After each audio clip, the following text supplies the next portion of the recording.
How can you have more time?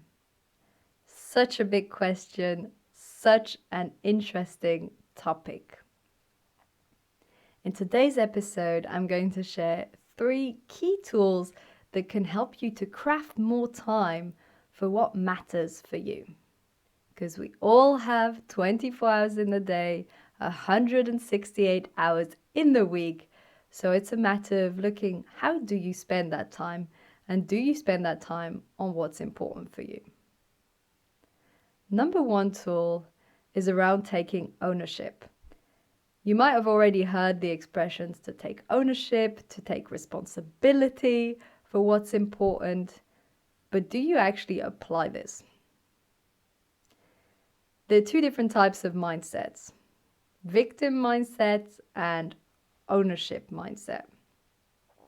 Victim mindset is when you believe that circumstances happen to you from the outside, that you are a victim of circumstances. Ownership mindset is when you see life as you have responsibility and you can do something about it. How does this relate to time? It's easy to have a victim mindset when it comes to time. When you say things like, I'm busy, I don't have the time, it sounds like these are things happening from the outside. People are giving you things to do. You have a long to-do list.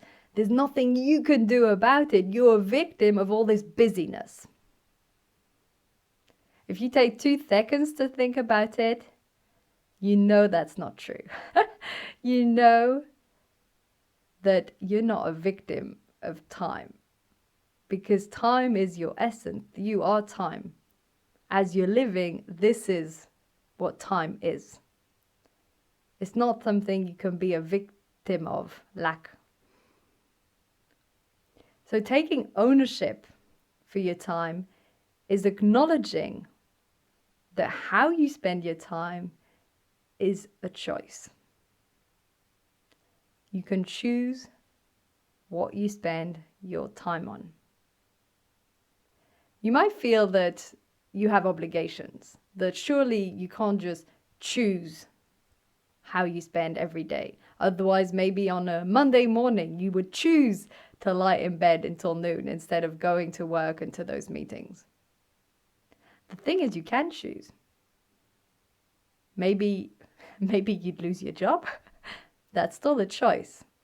This is what I'm trying to say, is there's a lot of choices that we have that feel like an obligation, but they are a choice. It's just that the alternative isn't great.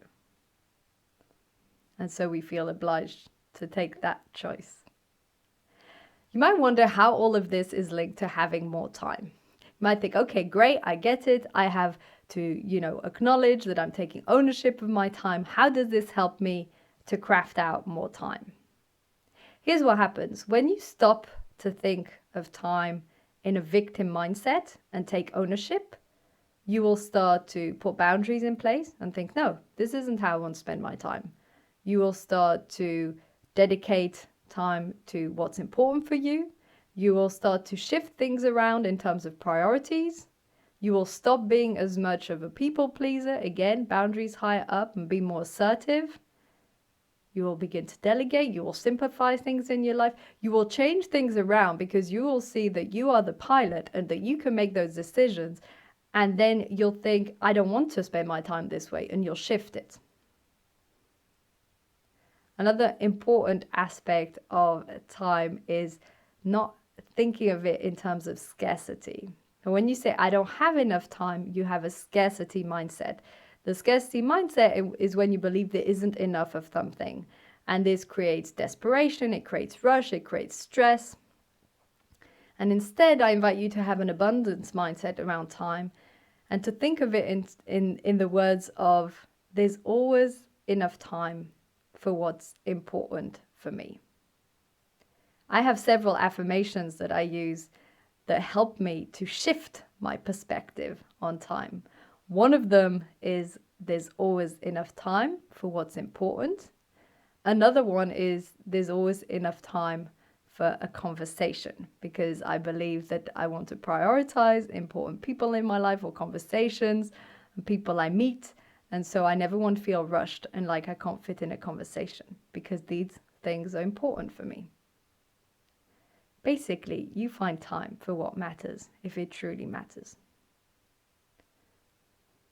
I realized that if you're feeling super stressed and rushed, this might be upsetting. You might feel you want this special, amazing hack and tool to change your perspective and to actually have more time. But this is the starting point, really acknowledging that you have ownership, that you have control, and that you can pivot things in your life. And also the way you think about time, changing your thoughts, like I explained with those affirmations. This is the first tool. The second tool is to look, when you think about time, at your past and your future. Let me explain. So in the first part, saying that time is something you can choose right now. But it's also linked to past choices.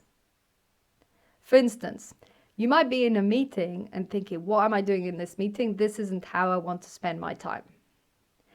Now, there was a point you accepted that job, or you chose that job, or you agreed to that meeting. There was a point in the past that led to this current moment.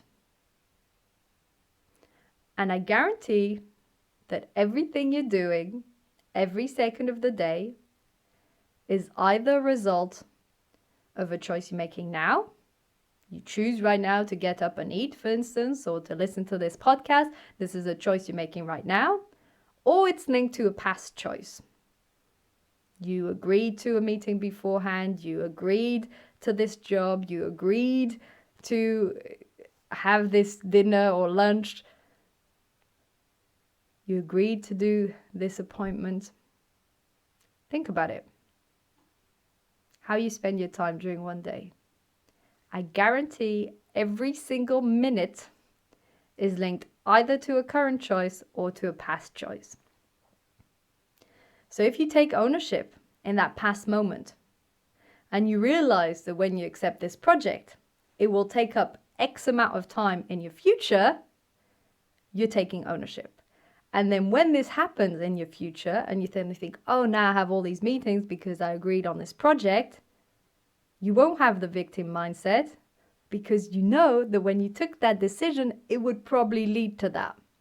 And this is where connecting with your future self is important. And I've done another episode on this that I'll link in the show notes. Because when you're doing this, you're bridging that gap. And we often forget that when we say yes a week before, we'll actually have to turn up a week later. This is so important. This is the only way you will manage to have way more time in your life, is by bridging that gap, understanding that how you spend your time is linked to past decisions or current decisions, and this all impacts your future. And if you connect past self, current self, future self, all aligned, you will never feel a lack of time again.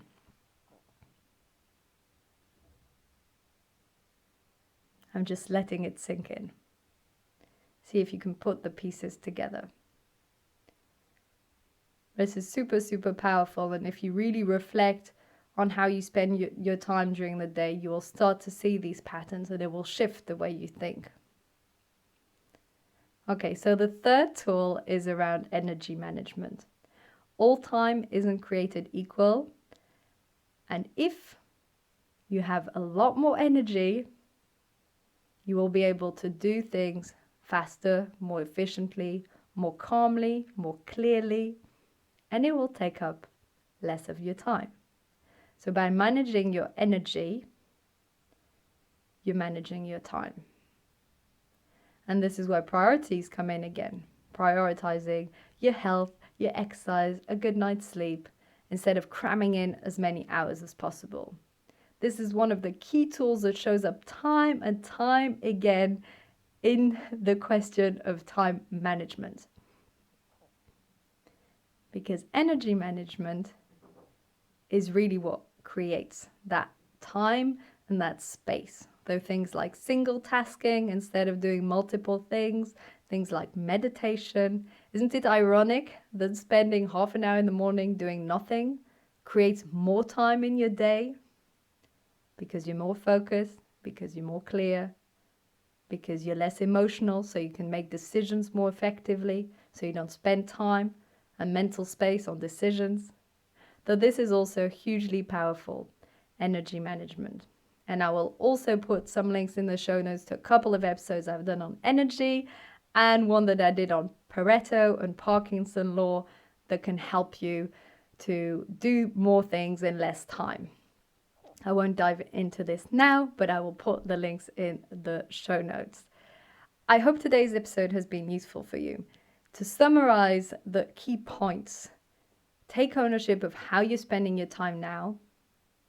Be aware of the past decisions that are affecting you and how your current decisions are affecting your future self.